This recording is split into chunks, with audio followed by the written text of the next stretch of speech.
Hello and welcome to a spooky episode of Cartoon Clearance. Or about as spooky as a 90s era Scooby-Doo movie can be anyway, so I guess that kind of depends on the person and on the age of the person. We are your hosts, Nightshade and Toadstool. And Dan. we're auditioning for the Hex Girls. Yeah, who's this Toadstool? I guess he's the silent type. I guess so. Oh, he's looking at me all weird. I don't like him. Can we fire him? He's gone. Good. He better be. I don't like his kind. A mushroom person. Mushroom people. Today, we will be discussing that old Halloween classic, Scooby-Doo and the Witch's Ghost. Bibbidi bobbidi boo, Daniel, I leave it to you. So, Scooby-Doo and the Witch's Ghost was released on October 5th, 1999. It was the second film in a series of straight-to-video releases that feature the Scooby-Doo gang. Other films in this era included Zombie Island, which came first, The Witch's Ghost, Alien Invaders, and finally The Cyber Chase. These four animated features were animated by a Japanese studio called Mook Animation Studios. They have done work on other shows like the X-Men Evolution cartoon, the Men in Black cartoon, Yu-Gi-Oh!, but I think we can all agree the most important thing they ever worked on was Stan Lee's magnum opus, Stripperella. The Oh my. film include, yeah, exactly. I highly recommend. Well, we'll have to do Stripperella. I just realized.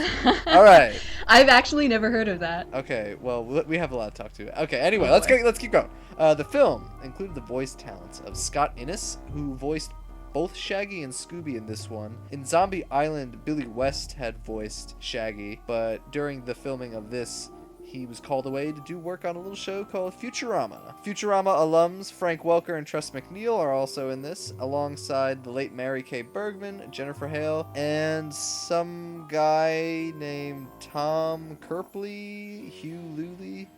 I don't know, he's some British guy who wore a garter belt once or something. I might have heard I of don't him. know. He a horror movie about rocks or something? I don't know. So Meg, would you like to give us a little summary of Scooby-Doo and the Witch's Ghost? Sure. So, while on a routine mystery case, the mystery gang runs into acclaimed horror writer Dr. Ravencroft. Wait, he's a doctor? Is he? I thought he was. I'm gonna look at I don't know. Okay, he's a doctor now. I couldn't remember his first name, and I kept wanting to call him Marion Ravencroft which is the girl in Indiana Jones, the Raiders of the Lost Ark. I think his first name is Ben, actually. It is Ben. Well, I'm gonna call him Marion. I thought he was a doctor. I guess it just didn't make an impression on me at all. He is a doctor. He's Dr. Frankenfurter. He doesn't wear garter belts in this one, though. I think. I don't know. We never see him in, like, panties, so. No, neither does Tom Kerpley or Hugh Luley. So, Velma is super enthusiastic about Ben Ravencroft's work, and he also claims to appreciate the Mystery Gang's mystery solving skills. And so, of course, the natural progression of that is to invite them all over to his hometown for some autumn festival. So once there, they find the place, which is usually a nice, quiet, rural area, is packed with tourists who are clamoring over this new Puritan village that the town built as an attraction. And also, they're all excited over spooky sightings of a witch's ghost, who just happens to be Ravencroft's ancestor, who he claims was actually a Wiccan healer. He's obsessed with finding the book that she apparently recorded all her practices in, so he can clear her name. The gang, of course, cannot resist the call of mystery. I suppose 2/5 of them can, but nobody cares about that. They delve into the secrets of the town as well as of the witchy band scheduled to perform at the festival. However, there is more than meets the eye to everybody. About 1/16 more than meets the eye, to be precise. On the mother's side. On the mother's side. Daniel, what were your thoughts about Scooby-Doo and the Witch's Ghost? So I never watched Scooby-Doo and the Witch's Ghost when it came out. I didn't even know it existed until maybe, I don't know, 8 years ago. I saw it on TV. I was like, wait, there's another Scooby-Doo movie like this? And so I only really caught the ending and bits and pieces of it. So this is the first time I actually sat down and watched the whole thing. The biggest takeaway for me is that Tim Curry is in it. It's a pretty like lukewarm movie to me. I think the best parts are really the finale, where things get crazy. We'll go into that a little bit later. I rank this on a lower rung of Scooby-Doo movies. My favorite of this era is the Zombie Island one, but I wasn't really that impressed. Right. I remember really liking The Witch's Ghost as a kid when I would see it. I didn't really remember a lot of the details except for, the general plot outline and the Hex Girls, which I Yeah, I loved remember. as a I remember the child. Hex Girls. I think everyone remembers the Hex Girls, Everyone remembers the and Hex maybe Girls. and I don't want to be mean, but maybe they should forget them. Well, I definitely think it didn't really hold up that well at all. I guess the first thing that I noticed about this movie was that it's a lot more cinematic than some of the other ones, like Ghoul School. The fact that some actual effort went into making this look good and have a real atmosphere is pretty apparent, even from just the first scene. And I do like some of the character design choices that they went that deviated a bit from the norm. So, like, Daphne is wearing like a blazer outfit, and Fred has got like It's like a white jacket. yeah, like a shirt jacket type thing instead of the sweater. I don't know, it gave it a bit more of a, I guess, refreshing look to it, I guess. Yeah, they explained that in the Zombie Island movie because it's supposed to be like I won't spoil Zombie Island for anyone. But there's a reason why everyone sort of looks different, and I like it thematically as well because Scooby Doo's been around at that point for like 25, maybe plus years. So they're kind of saying like, "Hey, we've aged, Right. so why don't we just not dress contemporary, but Freshen it up a bit. it's the characters that you care about. It's not the clothes of the characters." So I really like that too, and the cinematic approach to it really brought everything up a notch for me Yeah, because definitely. I think that one of the other big takeaways I have is that this series of movies, I'd say maybe except for Cyber Chase with the Phantom Virus, all of these movies, these four movies, the Scooby Doo gang exists in a world where there are actually monsters for a change. Right. Instead of just the man in the mask. And you still have the occasional, oh, it's Mr. McGregory, and they're like, "Arr, arr, arr." They are living in this world with monsters in it, and they still are sort of skeptical about it. But then they come to realize, oh crap, there actually is a witch in this Right. Massachusetts village, and we just solve mysteries. We don't really like. I mean, the worst we've ever had to deal with is like the Redbeard's ghost or the ghoul. I don't know how to We're deal not with a equipped to witch. deal with this. I'm not 1/16th Wiccan. I don't know what to do. Or 1/32nd, really. Right. But they have to deal with monsters, and that's why I actually really like, because Scooby Doo sort of wanes on me a little bit because everything is so cookie cutter as far as Right. the plot go, and the whole thing maybe is like, oh, you're just there for the gags and to see what Scooby and Shaggy are up to. It's not really about the mystery. But I can't help but also like the mystery when it's a pretty big focal point of the characters. Yeah. So I give them props for that a little bit in this one. It's not as developed as Zombie Island, I think. Right. Zombie Island is one that I barely have any memory of. Maybe we should watch that one soon Yeah, we because that should. one is it's my favorite. I think a lot of people really like that. But I will say a lot of people also state liking this one because it has the Hex Girls in it. And why don't we just go right into the Hex Girls?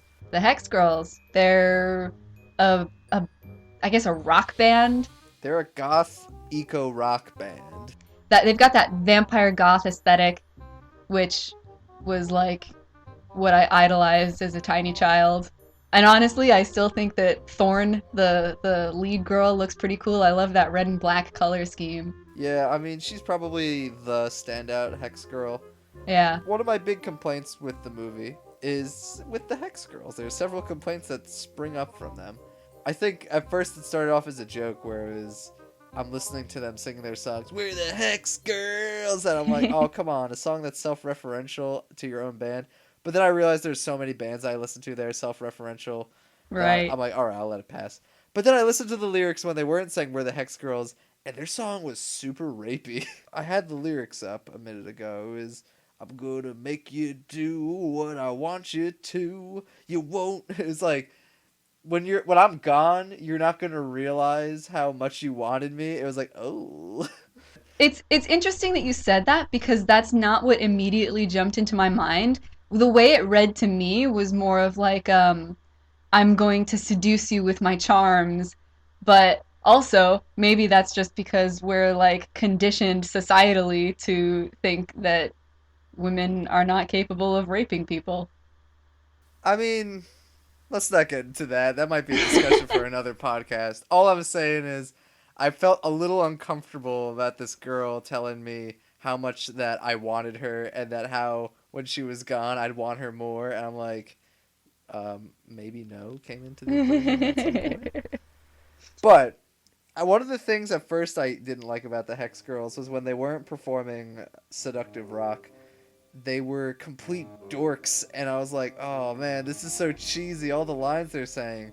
But then I realized that's perfect, because people who are actually friends for a long time sound like morons to one another, and it is the funniest, like, me and my friends are morons to each other. We say the stupidest stuff all the time, but it's like Yeah. in-jokes between us. Well, yeah, like, the Hex Girls, they part ways for the night and they go, "Bad dreams, sisters," and like do a little Sisters! And they go, finger motion. I'm like, And it's just oh, like, oh my god. But you're so also, I think, lame. oh, definitely, most definitely. But I do think that it was kind of grounded a little bit by the fact that they, as characters, were aware of the fact that, like, their whole witch thing was an act for, like, for their band, and it wasn't real. And so that other stuff kind of seemed to fall into part of the act and part of, like, the play off of that in their friendship dynamic. Yeah, no, I appreciated it because I thought, well, that actually is pretty real that these people are being like, no, we just dress up as vampires, but also like they're dorks because they're such good friends. But I Yeah. also couldn't have the thought of being like, you guys are lame now, you're not real vampire. I'm thinking like Rammstein or those weird Norwegian black metal bands that are so stupidly messed up. And the Hex Girls are like, nah, man. I'm like, you guys are posers. Now let's get back into the crux of the movie, which is trying to solve this mystery about a witch that throws fireballs at innocent civilians. The poor civilians. And you got Tim Curry's character, Marion Ravenwood, who is trying to absolve his great-grandmama's name. And I can't help but notice that the lines of dialogue are very educational and really corny, but they kind of make Ravencroft sounds super pretentious at times too. But the thing is, like, it didn't even really get into the educational thing. This whole movie, they were talking about stuff like, oh, my great great grandmother or whatever, she was a Wiccan and she was a healer, but everybody else is calling her a witch and using that as slander. Well, really, what's the difference between Wiccan and a witch? Like, they never really get into the nitty gritty of that, or whether, like, it's just people's perceptions that turns things into a bad thing because they don't understand it. Yeah, but there were times where Velma was like looking straight at the camera and being like, during the Salem witch trials, many people were persecuted just because they were different, or completely for no reason. There were a lot of lines like that, and I mean, I like flirting, but Velma, you're not talking to anyone. Also, I think everyone at Puritan Village already knows that, considering they live here. I don't know. I think that it was kind of a shallow movie. One of my biggest complaints was that it didn't really feel like there was any build up or consequence to anything. I'm going to like get into some spoilers here. Yeah, this is Spoiler Town. Spoiler town here. So midway through the movie you find out that the witch's ghost that's been haunting the village is actually a hoax that's been executed by the entire village, like in combination to bring in tourists and stuff. There was literally no build up to that. You saw, a scene of Scooby and Shaggy sneaking around after the mayor while he is suspicious and delivers some things, but like all of a sudden Velma starts calling out like some random t-shirt guy who appeared in literally 10 seconds at the very beginning of the movie, or like the guy who owns the diner. But the thing is, like, they could have used that to build up some kind of foreshadowing that the owner was in on this. And there was none of that. And then there was no consequences to it. It's just like, oh, everyone was in on it. Okay, shame on you. Goodbye. The good parts about a mystery is giving enough evidence to the audience that they can figure out the mystery themselves too. That's part of the fun. And Exactly. I think anyone who either reads mystery novels or mystery movies, thrillers, they get so mad when it's some character that had no bearing on the plot, showed up for a second, and they're like, he's this because all this stuff happened off screen and I made assumptions and turned out to be right. It's Right. so frustrating. And it's like, yeah, okay, I suspected the t-shirt guy mostly because I'm cynical and I'm like, well, he's directly profiting off the witch because he made witch shirts. So Right. yeah, the mayor maybe because he's a part of like the Chamber of Commerce. The diner guy? What Right? did you have to gain? Oh, like they all explain. Oh well, the tourism industry was slowing down a lot, and we needed another gimmick to get people to come. All right, but really, like, yeah, the diner guy. Okay, if you live in a small town and you run a diner, I'm gonna say you probably got a pretty good business, considering you run the only diner in town. And or maybe I'm just blinded by Twin Peaks, where everyone eats at the diner all the time, but diners are awesome. You're gonna be fine. Unless Scooby and Shaggy eat there. But at the same time, they're footing the bill, so you still got money. Yeah. I don't know. I just don't know. And then you had the twist at the end where it turns out that, surprise, surprise, Tim Curry's ancestor really was an evil witch, and I like he's that been twist. trying to bring her, he's been trying to like summon her spirit back to gain ultimate power or whatever. Which that's fine in and of itself. I think that could have been an interesting twist, especially with like the fact that then you see him as a huge hypocrite for the whole movie for calling out people who call his ancestor a witch. Yeah, it comes off as pretentious. Yeah, well, it could have been really interesting, except again, there was no build up or foreshadowing except for the fact that he was weirdly obsessed with this book. That's it. And then why does he want power? I think he had a really interesting character potential because he was this horror writer. He deals with like The occult occult, yeah. horror stuff, and he has this ancestral history and whatnot.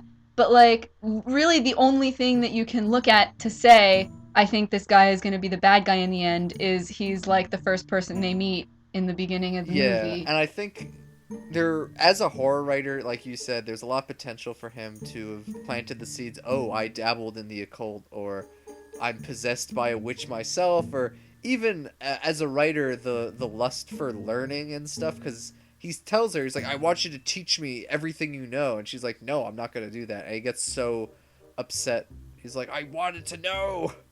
Yeah. And like that could have been an interesting spin. Like he didn't really start off evil, and even when he gets the book, maybe he's still not like full blown evil like he is at this point. But it's like once he gets the book, he's just like, I'm a warlock. I'm gonna rule the world. It's like Like, why? what do you hope to accomplish? Because he's already filthy rich from being a super famous, acclaimed, best-selling author.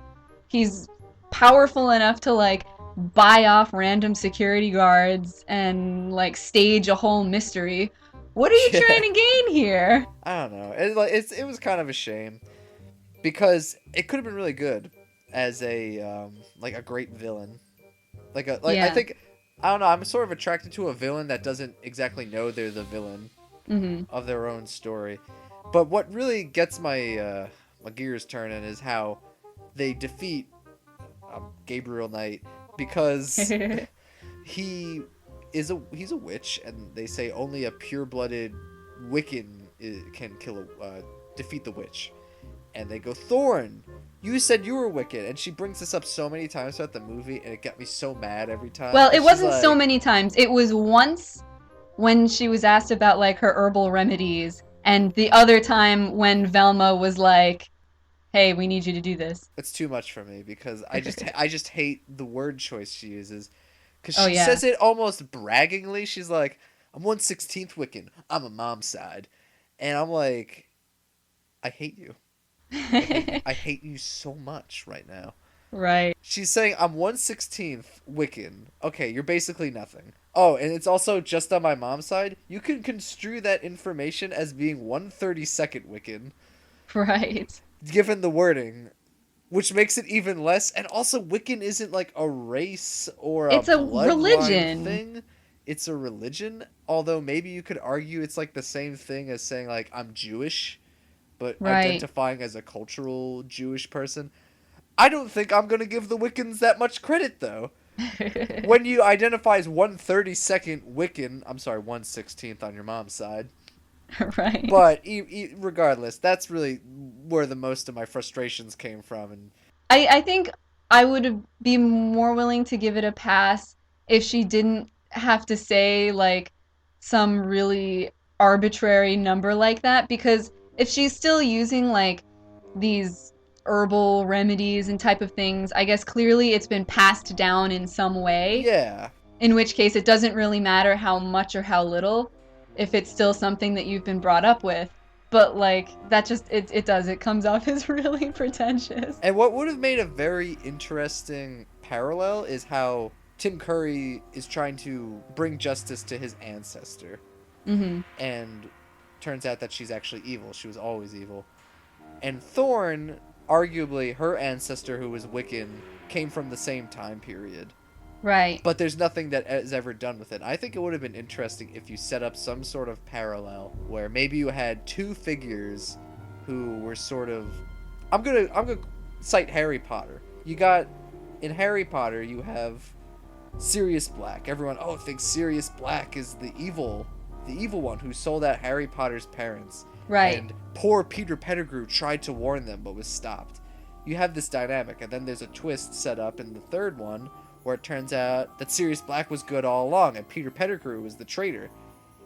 It would have been kind of interesting to see that sort of thing go on here, considering that you set up that there are two ancestors that are coming from the same time period and both dabbled in herbal remedies / magic and healing. Right. But no, it was just kind of a throwaway thing that was just kind of pulled out at the end as a, I don't know if you would call that a Deus Ex Machina, but Yeah, kind of. Maybe I'm overreaching and saying like, oh, I would have done it this way. But there's a lot of room for things that could have been really good.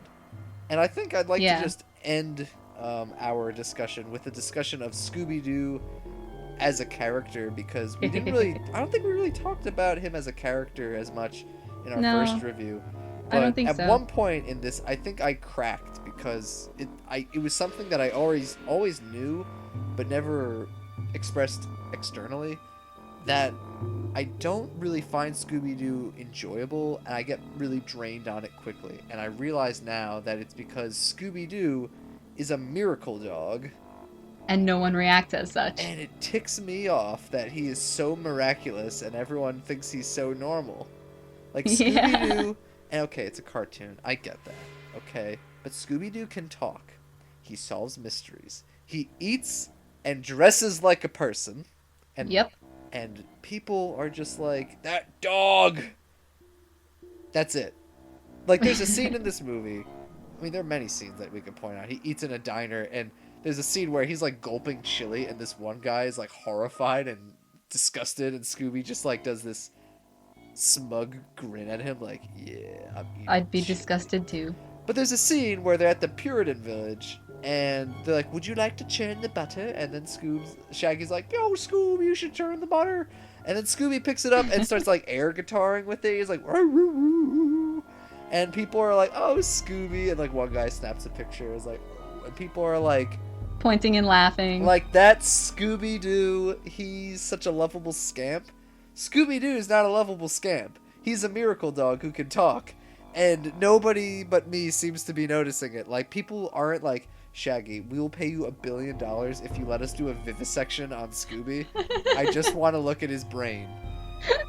But also, I think because Scooby is so, like, he's the focus of the, I mean, it's called Scooby-Doo and the blah, blah, blah. Everything that Scooby-Doo's ever been involved in. He's the focus, he's the hero, he does this, he does that. But he's like, he can do everything. And to me, that's like, and he's just treated like, oh, that's what's expected of him. But also, like, not amplified in praise as much. Like, people are like, oh, Scooby, you did such a good job. Belly rub. Scooby snack. And they're still treating him like a dog. And I don't know. It's just something that got to me. Right. As opposed to a character like Gromit from Wallace and Gromit, who is very much a dog who does human things, but is treated like a capable person. Mm-hmm. And I don't know, there's just an interesting dynamic between Wallace and Gromit's, like, portrayal of a dog that can do crazy things versus Scooby-Doo, who is like, alright, we're gonna make him talk, he's gonna dance, he is going to dress like a woman, and he can eat chili. Yeah. I don't know, maybe it's my curmudgeonness coming out. I'm a Halloween grump, apparently.